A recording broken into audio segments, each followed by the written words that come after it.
The thought came to mind while I was surfing on a typical choppy 3-foot day in Jupiter, Florida. While I was waiting in the water, waiting to catch another 10-second ride, I could not stop gazing at all of the kiteboarders. They were all surfing the same waves as me, but they never stopped. It appeared almost as if they were doing circles around me. At that moment, it occurred to me that I needed to get my hands on a kite. So within the next week, I'd called the local kite shop and set myself up for a 3-hour lesson on the sandbar behind my house. The minute I dove the kite from overhead, I was instantly yanked up onto my feet. I was kiteboarding. Words cannot describe the feeling of riding for the first time. It was magical, and I was hooked. For the days following my lesson, all I could think about was that feeling, and all I wanted to do was ride again. By the next year, I had started competing up and down the Florida coast. After multiple top finishes in the freestyle discipline and a win in the surf-style discipline, I was offered sponsorship by Slingshot Kites. Within the next 3 months following this offer, I was also granted sponsorship by the leading kite accessory brand, Kiteboarding.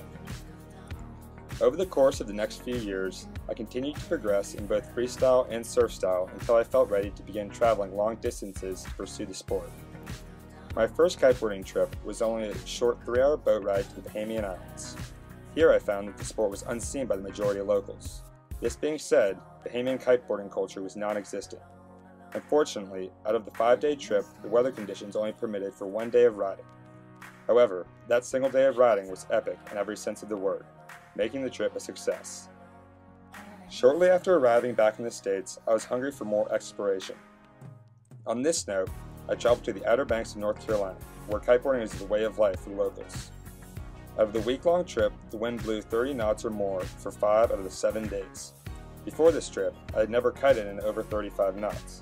This being said, I was able to execute jumps as high as 65 feet and getting up to 15 seconds of hang time. The Outer Banks was an eye-opener for me. It definitely gave me a taste of where I could take my kiteboarding potential through traveling. After viewing the pictures from the trip with my parents, they took it upon themselves to book a trip to begin in San Francisco, California and end in Hood River, Oregon, both of which were notorious locations for strong and steady winds. Through traveling to the West Coast, I was not only able to get in touch with multiple kiteboarding subcultures, but I also got to experience riding amongst the best kiteboarders in the world.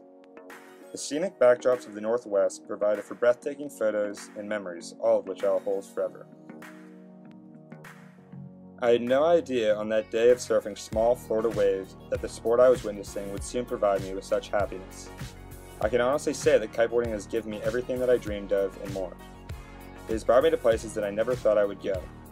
My dedication to kiteboarding has not only taught me discipline, but it has also brought me to experience cultures that I never knew even existed.